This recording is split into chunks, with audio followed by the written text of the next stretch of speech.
ایک روز حضرت جبرائیل علیہ السلام تنہا بارگاہ رسالت صلی اللہ علیہ وسلم میں بیٹھے ہوئے تھے کہ اچانک آسمان کا کنارہ شق ہوا۔ نبی کریم صلی اللہ علیہ وسلم نے دیکھا کہ جیسے ہی آسمان کا کنارہ شق ہوا، جبرائیل سمٹنا شروع ہو گئے، سر زمین پر رکھنے لگے، یعنی اس قدر جھکے کہ یوں لگتا تھا گویا سر زمین کو لگ رہا ہے، اور ان پر تواضع اور عاجزی، خوف اور گھبراہٹ کے آثار نمایاں ہونے لگے۔ حضرت جبرائیل علیہ السلام اسی حالت میں تھے کہ انسانی شکل میں ایک فرشتہ آپ صلی اللہ علیہ وسلم کے پاس نمودار ہوا۔ فرشتے نے عرض کیا، اے محمد صلی اللہ علیہ وسلم، آپ کا پروردگار آپ پر سلام فرماتا ہے اور آپ کو اختیار دیتا ہے کہ آپ چاہیں تو آپ کو بادشاہ پیغمبر بنا دیا جائے، اور اگر آپ چاہیں تو بندہ پیغمبر کی طرح زندگی بسر کریں۔ اس فرشتے نے جب اللہ کا پیغام پہنچایا تو آپ صلی اللہ علیہ وسلم نے کچھ توقف فرمایا اور سوچنے لگے۔ بالآخر سامنے گردن جھکائے عاجزی کے ساتھ بیٹھے حضرت جبرائیل علیہ السلام کی طرف دیکھا۔ حضرت جبرائیل علیہ السلام سمجھ گئے کہ آپ صلی اللہ علیہ وسلم اس معاملے میں مجھ سے مشورہ طلب فرماتے ہیں۔ عرض گزار ہوئے، اے اللہ کے رسول صلی اللہ علیہ وسلم، بندگی اور عاجزی اختیار فرمائے۔ حضور صلی اللہ علیہ وسلم نے آنے والے فرشتے کو جواب دیا کہ میں بندوں کی طرح زندگی بسر کروں گا،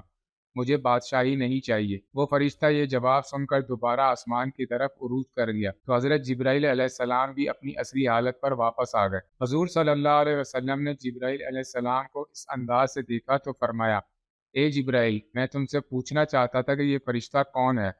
اسے دیکھنے کے بعد تم پر عجیب حالت طاری ہو گئی۔ حضرت جبرائیل علیہ السلام نے عرض کیا، یا رسول اللہ صلی اللہ علیہ وسلم، یہ فرشتہ حضرت اسرافیل علیہ السلام ہے۔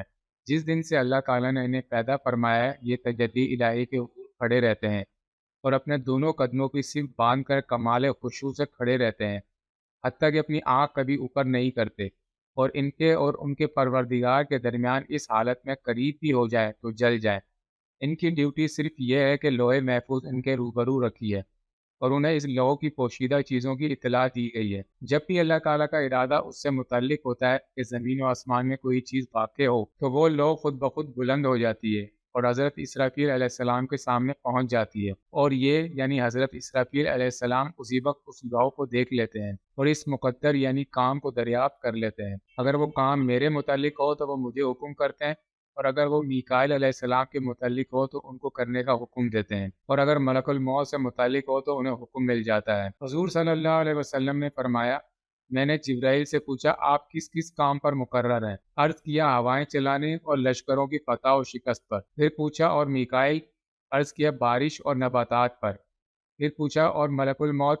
عرض کیا، روحیں قبض کرنے پر۔ حضرت جبرائیل علیہ السلام نے مزید عرض کیا، جب اسرافیل علیہ السلام نیچے آئے تو میں نے خیال کیا کہ اب قیامت قائم ہونے کا وقت ہے، اور ڈر گیا، اور میری حالت میں جو تبدیلی آپ نے دیکھی ہے وہ اسی ڈر کی وجہ سے تھی۔ حضرت اسرافیل علیہ السلام اللہ کے وہ معزز فرشتے ہیں جو اپنے منہ میں سور لیے ہوئے ہیں کہ جیسے انہیں حکم ہوگا یہ سور پھونک دیں گے، اور یہ قیامت کے قائم ہونے کا دن ہوگا۔ اوپر بیان کردہ روایت کے مطابق حضرت اسرافیل علیہ السلام اس حوالے سے تمام فرشتوں سے افضل ہیں کہ آپ قرب و منزلت اور لوح محفوظ کی پوشیدہ چیزوں پر مطلع ہونے میں سب سے آگے ہیں، یہاں تک کہ حضرت جبرائیل، میکائیل اور اسرائیل علیہ السلام پر بھی حکم چلاتے ہیں۔ لیکن اگر وہی الہی اور شرائع نازل کر کے نوع انسانی کی تکمیل اور حقوق افراد کی آخرت کی اصلاح، انوار و برکات کے ساتھ عبادت گزاروں اور اطاعت شیاروں کی امداد اور ظالموں اور فرعونوں کو ہلاک کرنے کے لحاظ سے دیکھا جائے تو حضرت جبرائیل علیہ السلام بزرگین میں سب سے افضل ہے، لیکن یہ افضلیت مطلقاً نہیں بلکہ خصوصاً ہے۔